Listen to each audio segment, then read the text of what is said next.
ओम शांति।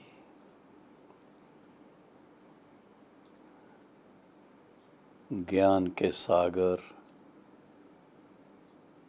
गुणों के भंडार, हम सर्व आत्माओं को आप समान ज्ञान से, गुणों से सजाने वाले माता पिता, अव्यक्त बाप दादा की प्रिय संतानों, देश और विदेश में ईश्वरी सेवा के फील्ड में अपनी अपनी जिगरी सेवाएं देने वाले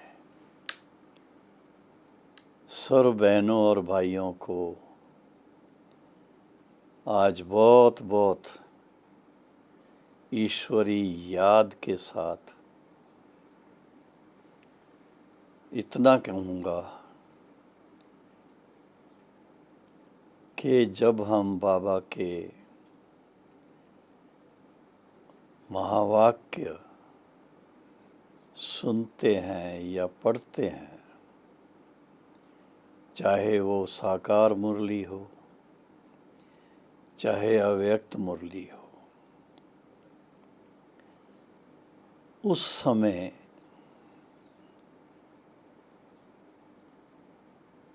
आत्मा को इतनी रिफ्रेशमेंट मिल जाती है। ऐसे ही बाबा ने नहीं कहा है कि बच्चे मैं जो तुम्हें ज्ञान देता हूँ, इसका एक एक वाक्य जो है, जिसको हम महावाक्य कहते हैं, वो बहुत वैल्यूएबल है, बहुत उसकी कीमत है।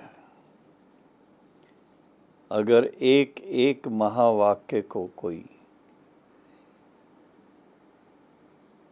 यथार्थ रीति जान ले, पहचान ले, उसकी गहराई में जा कर के और उसको धारण कर ले, तो आप सोचिए व्यक्ति का जीवन क्या बन जाएगा।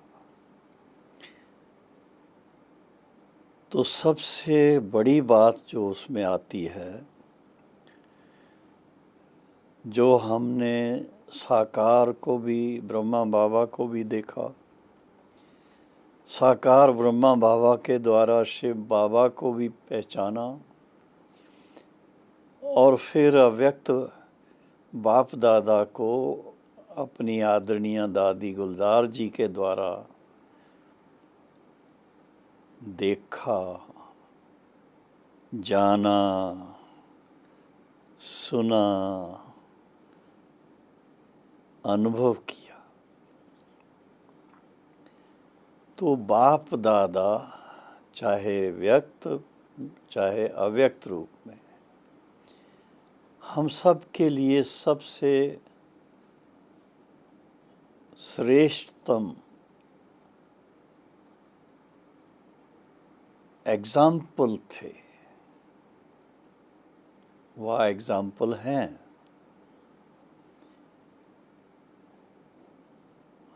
आप सोचिए, देश विदेश के हजारों भाई बहनें आज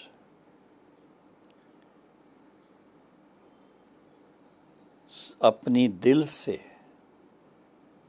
अपने मन से, अपनी दिल से, अपने जिगर से बाबा को अपना बाबा मानते हैं, बाबा को अपना परम शिक्षक मानते हैं, बाबा को अपना परम पिता तो मानते ही हैं, परम सतगुरु भी मानते हैं। और उनमें विशेषता क्या देखी? खास आप देखिए, अगर अव्यक्त मुरलियों को देखा जाए तो बाप दादा अवतरित होते ही दादी गुलजार के द्वारा सबको बहुत प्यार की और मैं कहूँगा पावनता की सागर समान दृष्टि देते थे। और उस समय दृष्टि लेने वाला हर कोई, बहनें हों, भाई हों, कोई भी हो, वो दृष्टि लेते लेते ऐसा खो जाता, बाबा के प्यार में इतना खो जाता, बाबा के दिए हुए दृष्टि के अंदर जो पावनता की शक्ति, उसके लाभ लेने में मस्त हो जाता। और अपने दिव्य नेत्र से कहो, ज्ञान के तीसरे नेत्र से कहो, अथवा अपनी भावना के जो जिगरी भावना है, उस नेत्र से महसूस करते कि बाबा हम बच्चों को कितना प्यार करते हैं।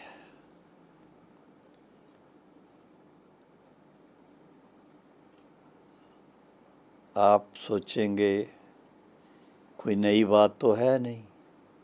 हाँ, ठीक बात है, कलप कलप की बात है, लेकिन बाबा ने खास हम बच्चों को सिखाने के लिए हर मुरली के अंदर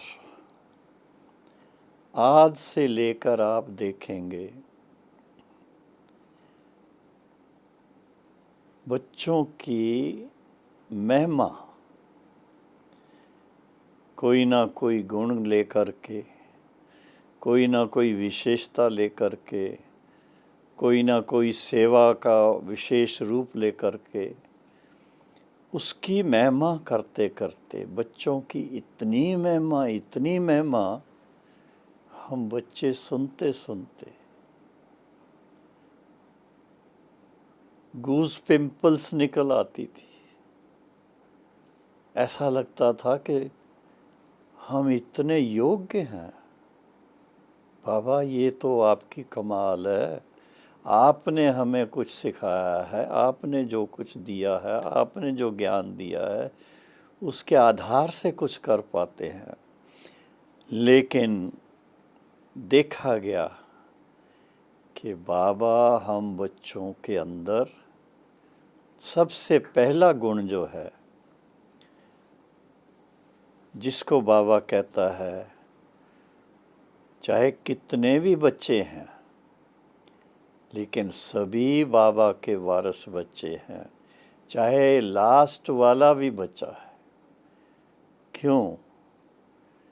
क्योंकि उसको निश्चय है, उस निश्चय से कहता है मेरा बाबा, मीठा बाबा, प्यारा बाबा। तो ये एक बात खास जो इसमें नोट करने वाली है कि बाबा हम बच्चों के फेथ को, हाँ, अपने निश्चय को इतनी सराहना करते हैं उसकी। ये एक प्रकार से बाबा हम बच्चों को सिखाते हैं कि हम जब अपने दैवी भाई बहनों को देखते हैं तो हमारी दृष्टि किस बात पे जानी चाहिए? हमारी दृष्टि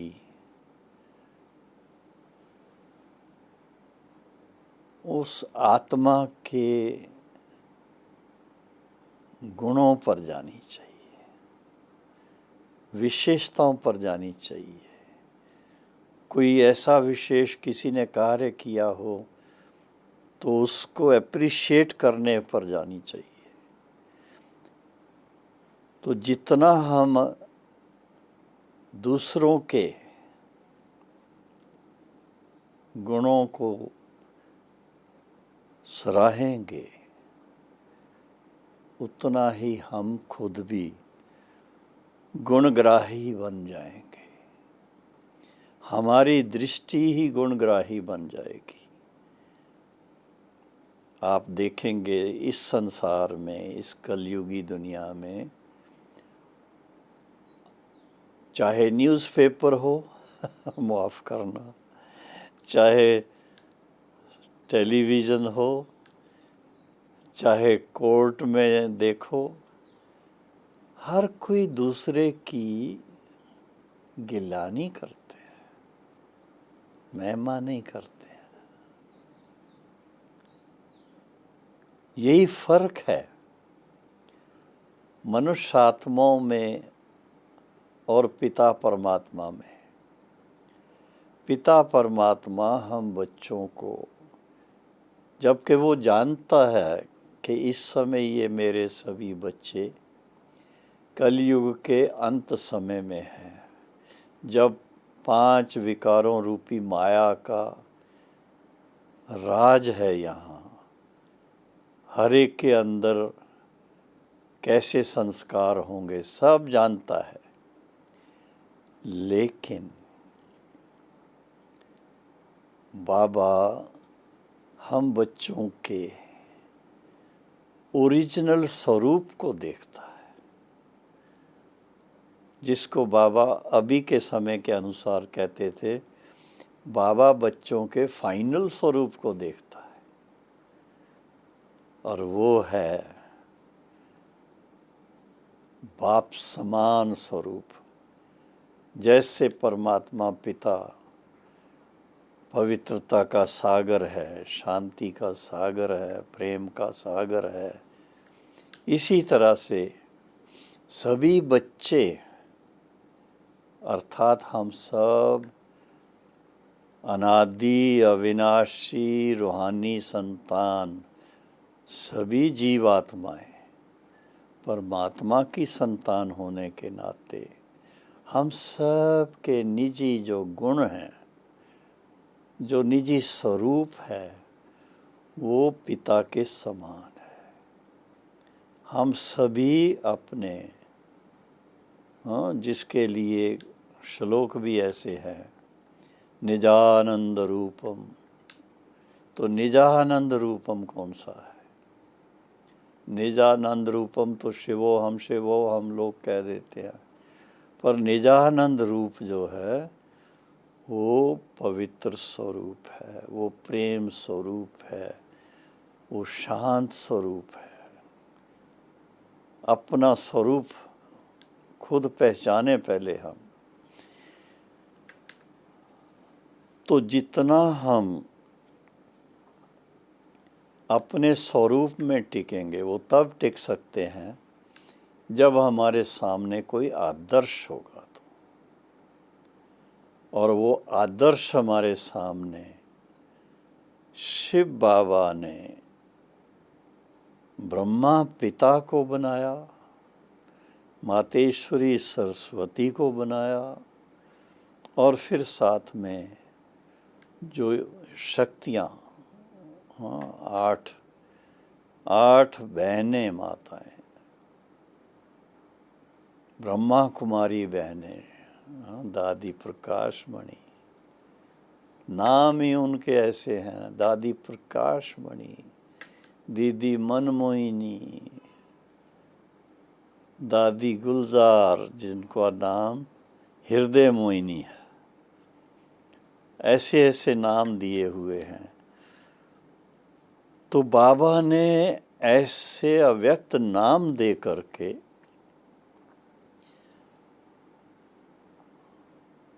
उन आदि रत्नों को पहले अपने सोमान में स्थित किया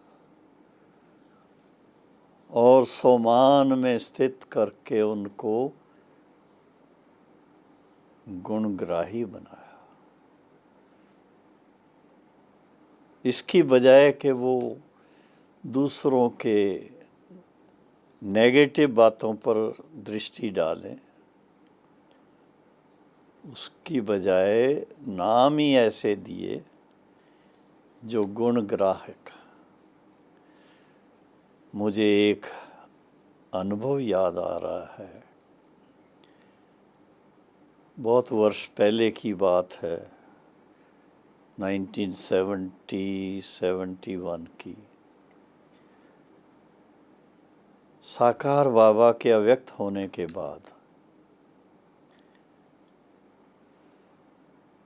मुख्य भाइयों की भट्ठी थी, जिसमें 20 भाई मुख्य सारे भारतवर्ष के, हम सब भट्ठी में थे, जिसमें जगदीश भाई भी थे और रमेश भाई भी थे, हमारे करुणा भाई भी थे, महेंद्र भाई भी थे और ओम प्रकाश भाई भी थे, दूसरे ओम प्रकाश भाई भी थे।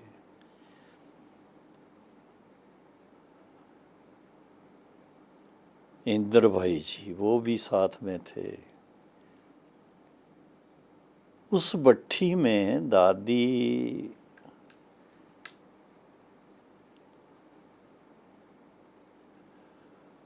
चंद्रमणि ने, क्योंकि चंद्रमणि दादी को उस भट्ठी का इंचार्ज बनाया था, तो उस भट्ठी में थोड़ा उनको कुछ ऐसा लगा होगा कि भाइयों का एक दो के लिए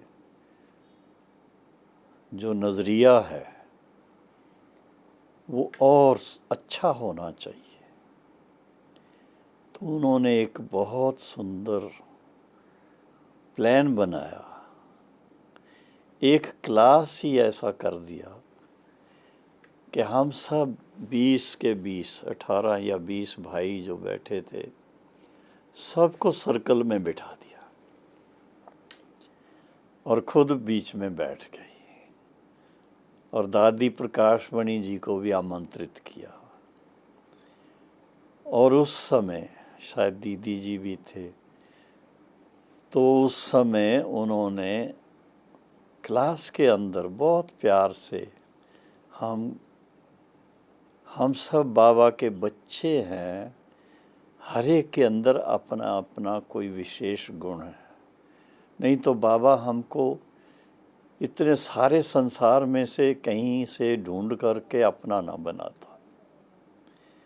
तो आज हम जिसने जिसका जो गुण देखा हो वो उसका वर्णन करे।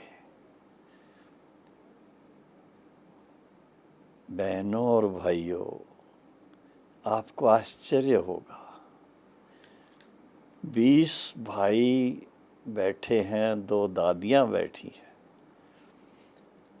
और उस समय एक एक दूसरों के गुण वर्णन करता था।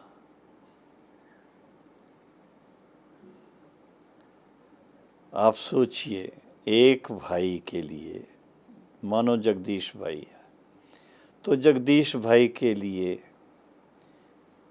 19 भाई, उनके गुण, एक एक गुण का जो जिसको ख्याल में है उसका वर्णन करता। तो जगदीश भाई को, रमेश भाई को, इंद्र भाई को, और भी कितने भाई, हाँ, ओम प्रकाश जी, महेंद्र भाई, आत्म प्रकाश भाई, ऐसे जो भी हमारे करुणा भाई को तो दादी जी ने क्लास का मॉनिटर बनाया हुआ था। और इसी तरह से मधुबन निवासी जो भाई थे उस समय, उनमें बड़े दादा भी थे, आनंद किशोर दादा, विश्वरतन दादा, चंद्रहास दादा, वो भी उन भाइयों में थे। तो जब एक भाई के बारे 19 भाई और 2 बहनें उनकी विशेषता सुनाने लगे, तो आप सोचिए, सुनने वालों को भी कई बातों का उसी समय ज्ञान हुआ कि इनके अंदर इतने गुण हैं, और जिनके लिए वर्णन कर रहे उनको भी उस समय ही अपने आप का ज्ञान हुआ कि मेरे अंदर इतनी विशेषताएं हैं, इतने मेरे गुण हैं। ओहो, क्या बताऊं आपको। क्लास पूरा हुआ, इतना सबके चेहरों के ऊपर रौनक थी, खुशी की लहर थी। जैसे अगर किसी का 1-2 से कभी पहले मन मुटाव भी होगा, वो सब खत्म हो गया। जिसको कहेंगे कि हमारी बड़ी दादियों ने इतना प्रेम पूर्वक सबको बाबा के गले की माला के दाने बना करके बाबा के गले में हार पहना दिया। तो ये है विशेष कि एक एक की जब हम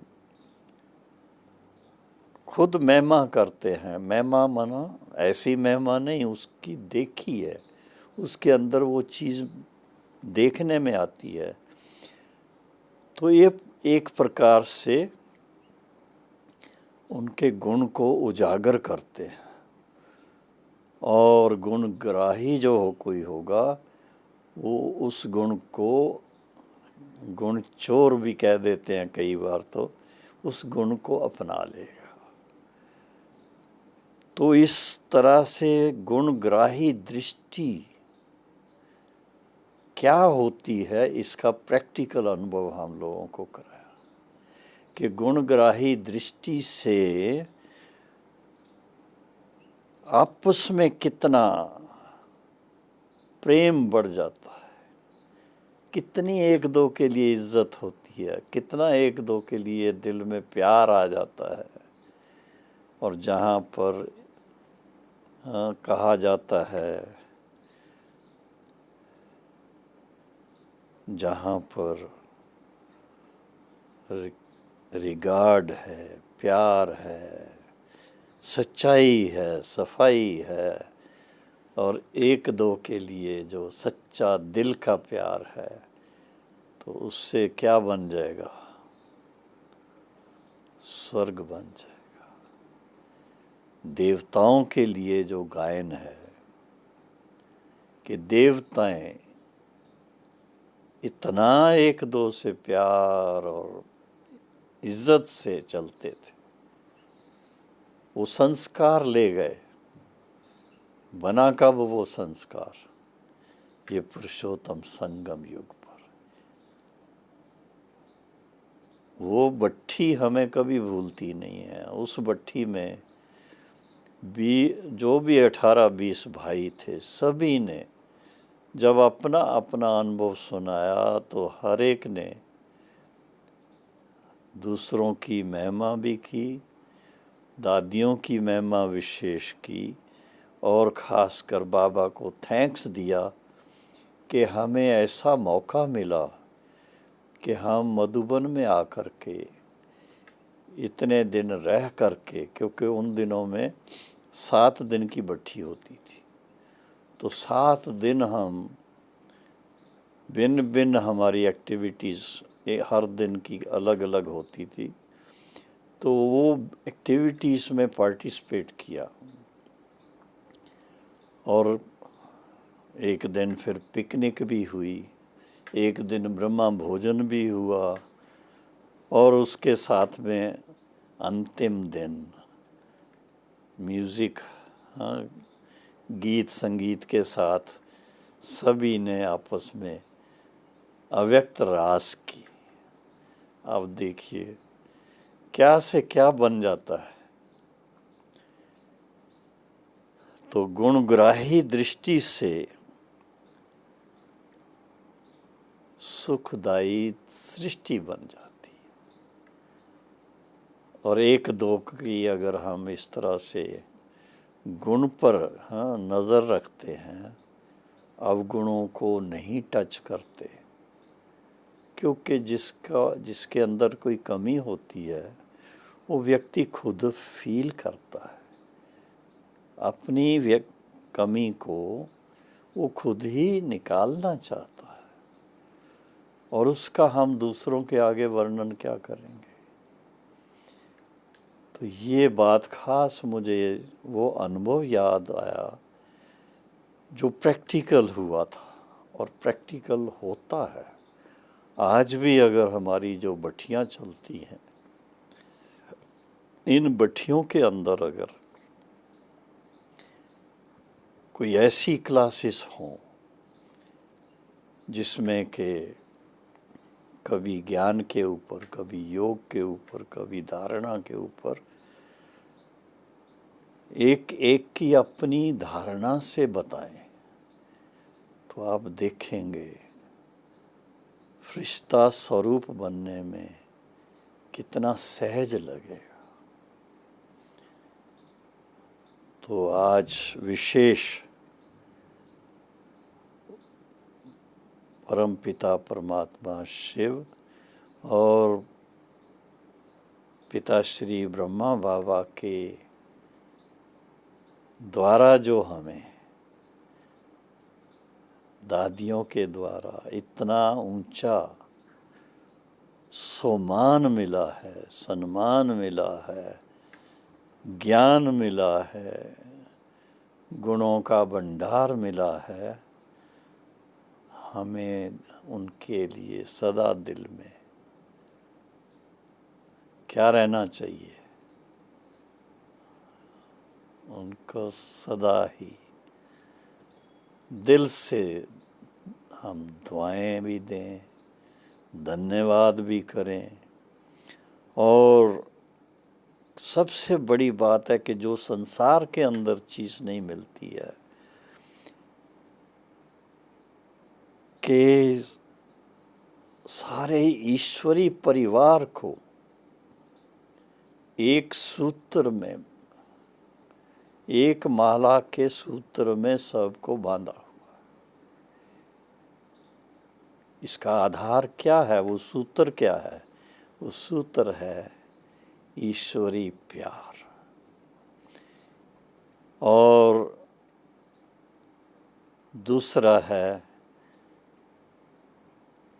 एक धारणा की बात है, सुखदायी दृष्टि, सुख देना और सुख लेना। इस दृष्टि से आप देखेंगे हमारे कई भाई बहनें कभी कभी थोड़ा न्यारे हो जाते हैं। बाबा की मुरली में भी, साकार की मुरली में भी कभी आता है, मुरली भी सुनना बंद कर देते हैं, सेंटर पे आना बंद कर देते हैं। कोई ना कोई उनको कारण तो होता है, लेकिन अगर आप हर एक के प्रति ये ऊंचे ते ऊंची भावना, गुणग्राही दृष्टि और उसके साथ में सुखदायी सृष्टि बनाने का लक्ष्य रखें, तो आप जिस बात के लिए बाबा ने हम सबको चुना है, फिर से सतयुगी संसार की स्थापना करने के लिए, हम एक एक बाबा का बच्चा इतना अमूल्य कार्य करने वाला है। आप अपने आप को ऐसे ही नहीं समझना, आप ऑर्डिनरी नहीं हैं। सुनने वाले भाई बहनों, मैं आपसे बात कर रहा हूँ, आप आपको कहाँ से बाबा ने चुना है, कितने अमूल्य हैं, और अमूल्य अपने लिए भी हैं और संसार के लिए भी है। सारे विश्व को फिर से कलयुग से बदलकर सतयुग बनाना, ऐसा महान कार्य कौन कर सकता है? ईश्वरी संतान कर सकती है, बाबा के बच्चे कर सकते हैं। तो ऐसे गुणग्राही और फिर साथ में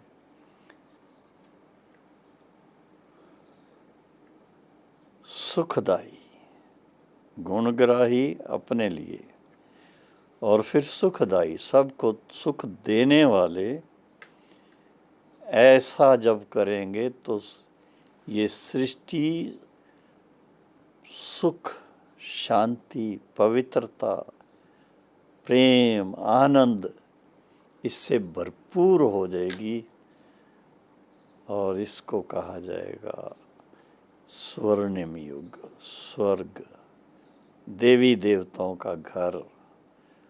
तो आप सब होवनहार देवी देवताओं को ऐसी सृष्टि बनाने के लिए पहले से ही हम तो मुबारक दे रहे हैं। बहुत बहुत मुबारक हो। ओम शांति।